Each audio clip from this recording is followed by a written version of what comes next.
Good morning students. आज हम discuss करेंगे हार्ट के बारे में। प्रीवियस क्लास में हम डिस्कस कर चुके हैं हार्ट। आज हार्ट को हम फ्लो चार्ट के माध्यम से समझाना है। इस माध्यम से फ्लो चार्ट मीडियम से, जिससे आपको क्या होगा, कंसेप्ट क्लियर हो जाएगा।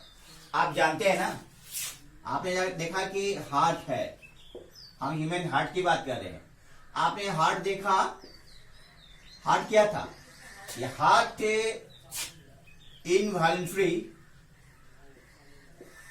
इनवॉल्यूंटरी मस्कुलर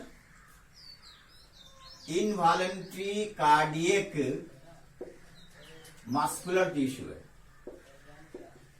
देखा, जिसे हार्ट को मायोजेनिक फाइबर भी कहा जाता है। क्या बोला जाता है? हार्ट जो है मायोजेनिक है। मतलब आप जानते हैं कि चूंकि हार्ट जो है ये मस्कुलर टिश्यू का बना होता है। अब जो मस्कुलर टिश्यू क्या करता है? कंट्रैक्शन और रिलैक्सेशन करता है। कंट्रैक्शन और रिलैक्सेशन की वजह से ब्लड का क्या होगा? ब्लड का फ्लो करता है। तो आप जानते हैं कि हार्ट का कंट्रैक्शन और रिलैक्सेशन से ब्लड फ्लो करेगा। तो आप जानते हैं कि कैसे ब्लड फ्लो करता है। क्योंकि हार्ट जो मायोजेनिक है, जिसकी वजह से कंट्रैक्शन रिलैक्सेशन होता है। तो हम देखेंगे कि चूंकि हार्ट में कितना चैम्बर था? 4 चैम्बर था। कितना चैम्बर है? 4 चैम्बर है। आपने देखा कि इस चैम्बर को आपने जो हार्ट को डिवाइड किया था 2 पार्ट्स में, एक को लेफ्ट कर दीजिए, दूसरे को राइट कर दीजिए। नहीं, आप डिवाइड कर दीजिए हार्ट को।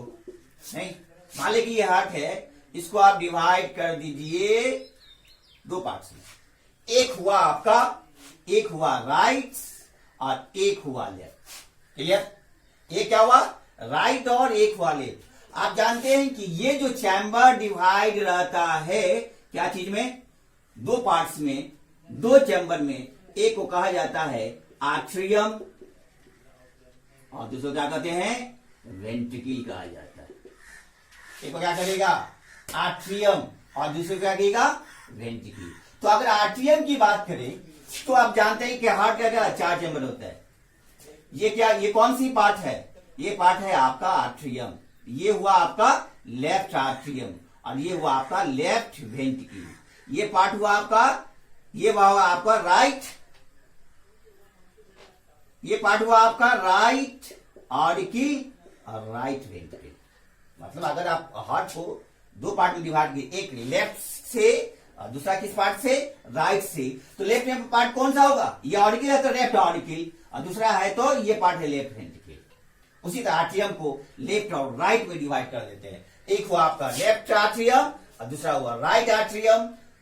एक हुआ आपका लेफ्ट वेंट्रिकल और दूसरा हुआ राइट वेंट्रिकल। तो आप देखेंगे कि चूंकि हार्ट जो है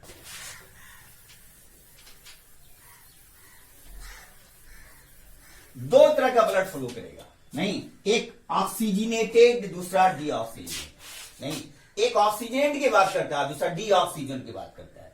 तो आप जान लीजिए कि ये हार्ट है। एक रफ डायग्राम बता दें, ये हार्ट है और आप जानते हैं कि ये हार्ट में 4 चैम्बर, इसको आप कहते हैं लेफ्ट ऑरिकल, लेफ्ट वेंट्रिकल। ये आपका राइट ऑरिकल और राइट वेंट्रिकल। एक चीज जान लीजिए, आपको हम कहते हैं जो पार्ट अगर हार्ट्स को डिवाइड कर दिया हाफ पार्ट्स में, जो लेफ्ट पार्ट है वो चाहे वो लेफ्ट ऑरिकल हो या लेफ्ट वेंट्रिकल हो, ये ऑक्सीजनेटेड क्या होगा? ये ऑक्सीजनेटेड ब्लड का सप्लाई करेगा। क्या ब्लड सप्लाई करेगा? ऑक्सीजनेटेड ब्लड का। आप जानते हैं ना, ये ऑक्सीजन से क्या मुराद है? आप ड्यूरिंग द रेस्पिरेशन, 2 तरह का रेस्पिरेशन होता है ना, एक होता है एक्सटर्नल, होता है इंटरनल, सेलुलर रेस्पिरेशन। जब आप ऑक्सीजन लेते हैं तो आप जानते हैं कि ऑक्सीजन लंग्स के जरिए वही आपको पहुंचता है। ऑक्सीजनेटेड ब्लड की बात कर रहे हैं तो ये पहुंचता है किस कहा, लेफ्ट ऑरिकल में। कहां पहुंचेगा, लेफ्ट ऑरिकल में। लेकिन आप जानते हैं कि आर्टरीज और वेन्स जो है, आर्टरीज क्या करता है, ऑक्सीजन ब्लड का सप्लाई देता है, transportation of pure oxygenated blood from heart to the body. लेकिन एक्सेप्शन है कि लंग्स जो करेगा ऑक्सीजनेटेड ब्लड, तो लंग्स जो ऑक्सीजनेटेड ब्लड करेगा कहां से, पल्मोनरी वेन से। लंग्स और ये ऑक्सीजनेटेड ब्लड करता, ये ट्रांसपोर्ट करता है, तो ये इंटर करता है लेफ्ट ऑरिकल में, और लेफ्ट ऑरिकल से कहां इन करेगा, लेफ्ट वेंट्रिकल से, लेफ्ट वेंट्रिकल में करेगा, और लेफ्ट वेंट्रिकल से में कहां इन करता है, ये बॉडी में करता है। नहीं तो कहने का मतलब है लेफ्ट, ये एक्सेप्शन है, लंग्स में जो ऑक्सीजनेटेड ब्लड का सप्लाई होगा वो पल्मोनरी आर्टरी के द्वारा होगा, पल्मोनरी वेन के द्वारा होगा। ऑक्सीजन ब्लड का सप्लाई कहां से होगा, पल्मोनरी वेन के द्वारा, ये एक्सेप्शन है। लेकिन आप जानते हैं कि आर्टरी ऑक्सीजन ब्लड सप्लाई करता है और वेन जो है डी ऑक्सीजन ब्लड करता है। तो आपका लेफ्ट ऑरिकल और लेफ्ट वेंट्रिकल ऑक्सीजन ब्लड का सप्लाई किया, ये बॉडी में गया, फिर क्या होगा, ये बॉडी से आपको कहां जाएगा, ये आपका बॉडी में गया, फिर बॉडी से आपको हार्ट में जाएगा, फिर ये बॉडी से कहां जाएगा, ये हार्ट में जाएगा। तो हार्ट में जाएगा तो कहां जाएगा, ये राइट ऑरिकल में जाएगा, राइट ऑरिकल कहां जाएगा, राइट वेंट्रिकल में जाएगा, और राइट वेंट्रिकल से होते फिर क्या होगा, पल्मोनरी आर्टरी। ये बात है पल्मोनरी आर्टरी। तो पल्मोनरी आर्टरी में कौन सा ब्लड सप्लाई होगा, पल्मोनरी आर्टरी में डीऑक्सीनेटेड ब्लड का सप्लाई करता है। ये क्लियर कंसेप्ट होना चाहिए। आर्टरी वेन में डिफरेंस क्या है, आर्टरी ऑक्सीनेट, कौन सा ऑक्सीनेटेड ब्लड वो जो सप्लाई करता है, तो oxygenated blood already pulmonary veins के जरिए होगा, और डीऑक्सीनेट जो है पल्मोनरी आर्टरी के द्वारा। तो ये आप जो देख रहे हैं, कहा जाता है कि ये जो फ्लो है, तो अगर हम डिवाइड कर दिए, अगर इस हार्ट को अगर कहा, ये बड़ी हमारा हार्ट है, इससे इंफीरियर वेना कवा नहीं, अगर मान लिया कि आर्टरी से लेफ्ट ऑरिकल में गया, लेफ्ट ऑरिकल में गया, लेफ्ट वेंट्रिकल में गया, जाने के बाद क्या बॉडी में जाता है, तो एक पार्ट बॉडी का ऊपर है और एक पार्ट बॉडी का नीचे है। जिस पार्ट बॉडी का नीचे है, हार्ट से नीचे कनेक्ट है, उसको क्या कहते हैं, सुपीरियर वेना कावा कहा जाता है। क्या बोलते हैं इसको कहा जाएगा सुपीरियर वेना कावा।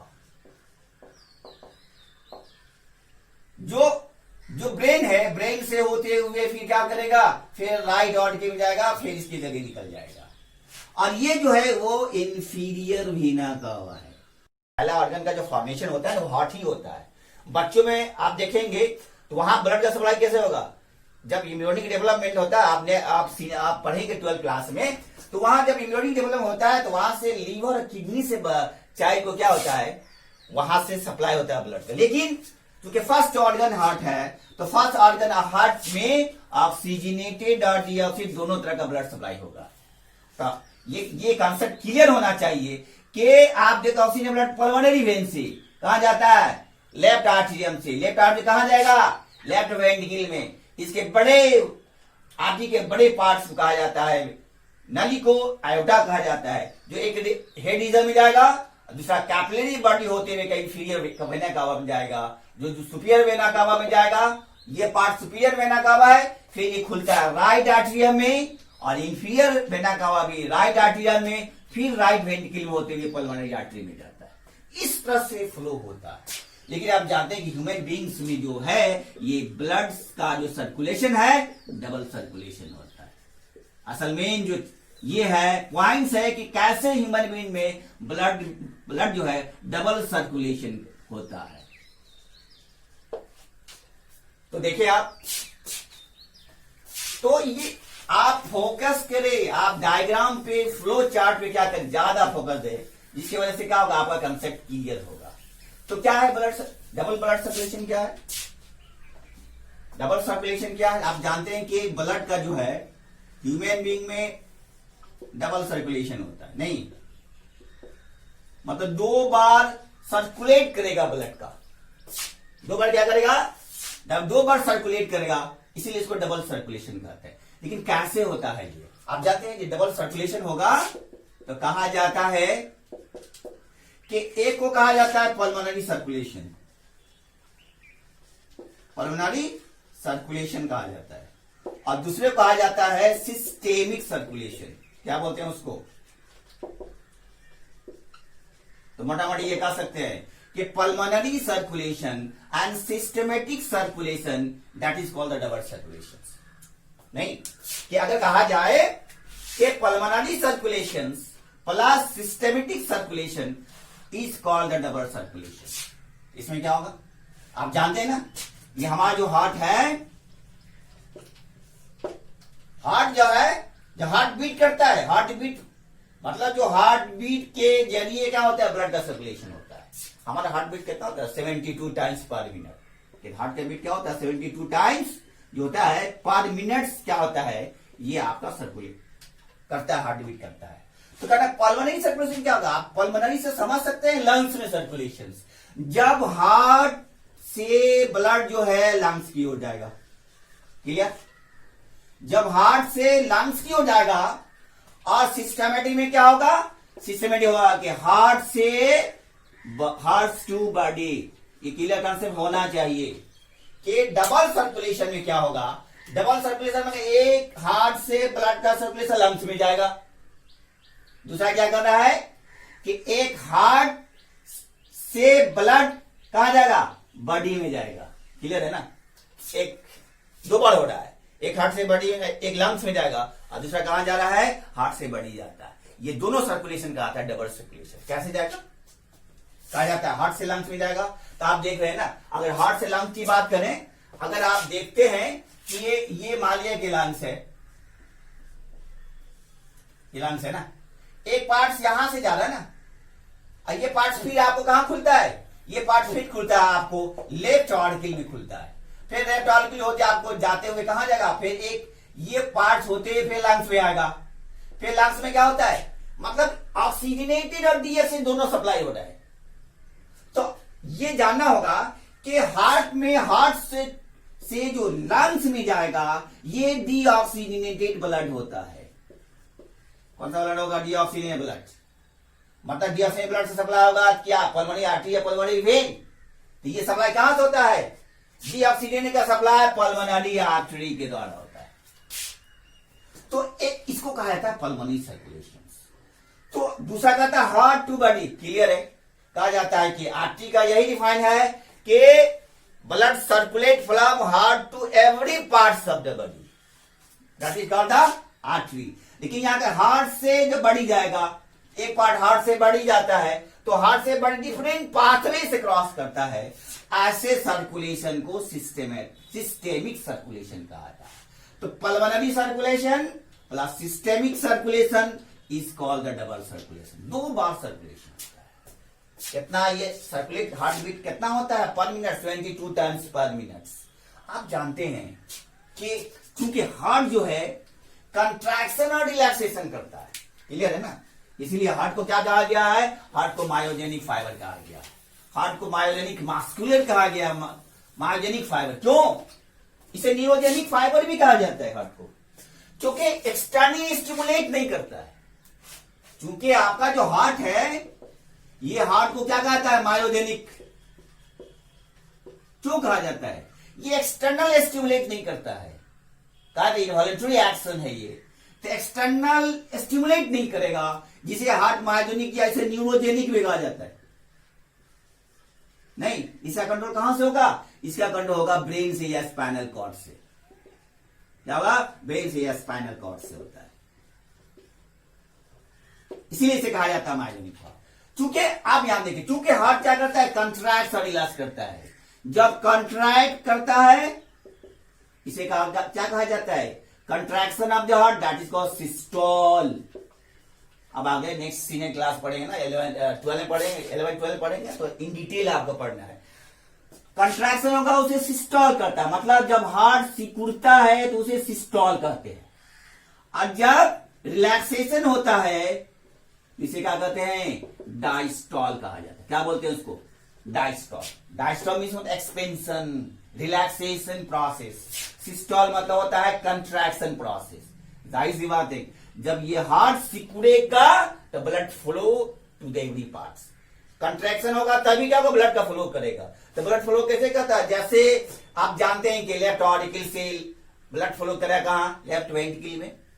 आप जानते हैं उसमें वाल्व होता है, जो ऑक्सीजेटेड ब्लड का सप्लाई होता है उसमें क्या होता है, वाल्व होता है। तो वाल्व क्या करता है, वहां जैसे blood flow from left auricle to left ventricle, blood do not flow the backward directions, blood फिर वापस नहीं जाता है। ये है वाल्व का वर्क, ये है वाल्व का फंक्शन।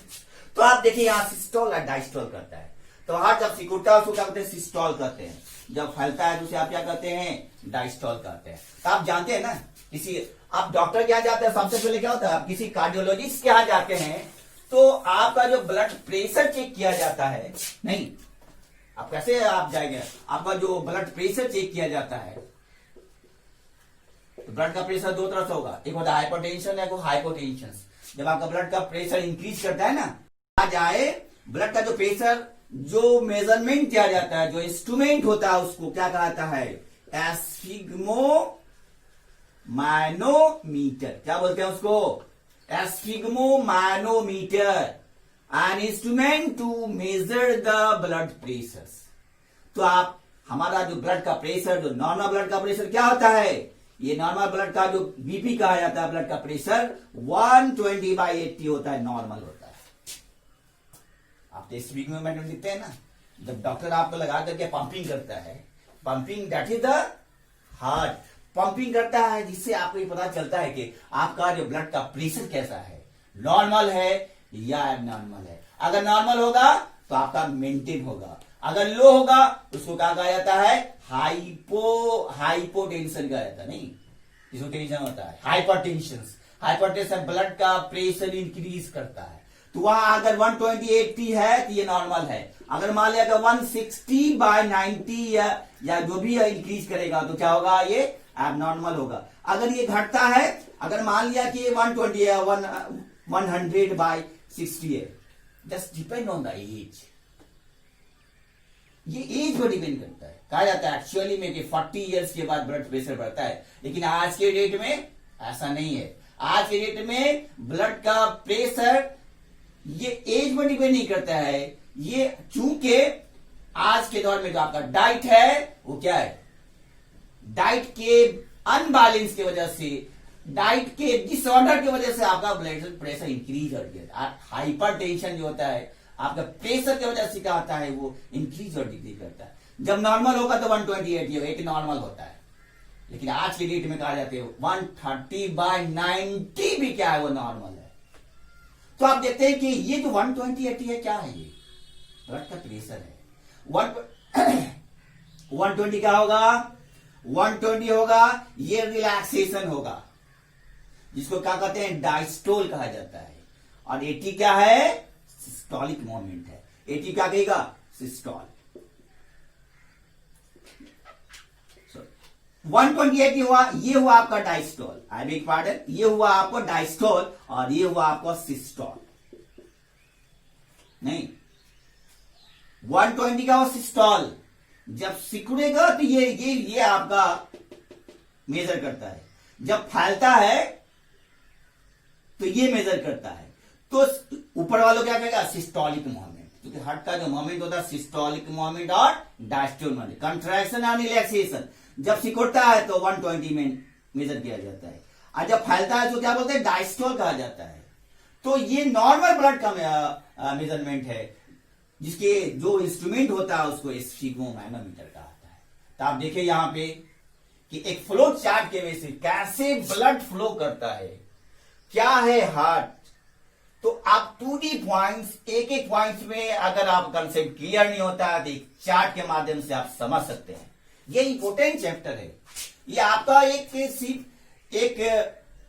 सिर्फ एग्जामिनेशन पॉइंट ऑफ व्यू के नहीं, एक जनरल आइडिया के बारे में आपको जानना जरूरी है। हार्ट क्या है, किस तरह से रिलैक्स करता है, हार्ट का पोजीशन क्या है, आप नेक्स्ट क्लास में पढ़ेंगे ना, तो नेक्स्ट क्लास में क्या इन डिटेल आपको और पढ़ना है। तो कहने का मतलब है कि कैसे ये जो फ्लो चार्ट के माध्यम से कैसे ब्लड फ्लो करता है, कैसे ऑक्सीनेटेड ब्लड फ्लो करता है, कैसे डीऑक्सीनेटेड ब्लड करता है, हार्ट का पोजीशन क्या होता है आप जानते हैं। चूंकि एक चीज यहां पर जान लीजिए, चूंकि ह्यूमन बींग जो है 4 चैम्बर्ड होता है, तो 4 चैम्बर और 3 चैम्बर में डिफरेंस होता है। अगर एम्फीबियन की बात करें या रेप्टाइल्स की बात करें, ये 3 चैम्बर होता है। क्योंकि 3 चैम्बर का हमारे चूंकि ह्यूमन बॉडी में 4 चैम्बर, इसका सिग्निफिकेंस बढ़ जाता है। नहीं, क्योंकि हमारा जो सर्कुलेटरी सिस्टम ज्यादा डेवलप है, तो वहां ऑक्सीजनेटेड और डीऑक्सीजनेटेड ब्लड मिक्स नहीं होता है। आप कहते हैं ना कि left auricle to left ventricle oxygen blood का सप्लाई होता है। वहां चूंकि पार्टीशन वाल होता है, जिसको क्या कहते हैं, सेप्टम कहा जाता है। आर्ट्रियम हुआ तो आर्ट्रियल सेप्टम कहिए उसको, और अगर वेंट्रिकल है तो वेंट्रिकल सेप्टम कहा जाता है। तो वो जो पार्टीशन वाल होता है, जिसके जरिए आपका जो है ऑक्सीजनेटेड और डीऑक्सीजनेटेड ब्लड का मिक्स नहीं होता है। लेकिन अगर 3 चैम्बर है या 2 चैम्बर है, वहां ऑक्सीजनेटेड डीऑक्सीजनेटेड ब्लड का क्या होता है, मिक्स होता है।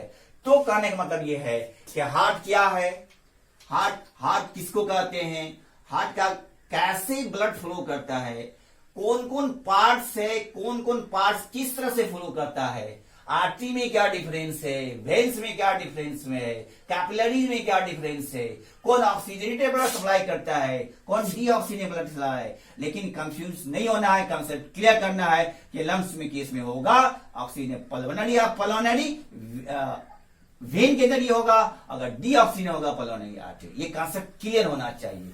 तो नेक्स्ट क्लास में हम डिस्कस करेंगे कि कैसे जो हार्ट है वो क्या है, वो ह्यूमन बीइंग के लिए क्या है, वो necessary. Okay, thank you, best of luck.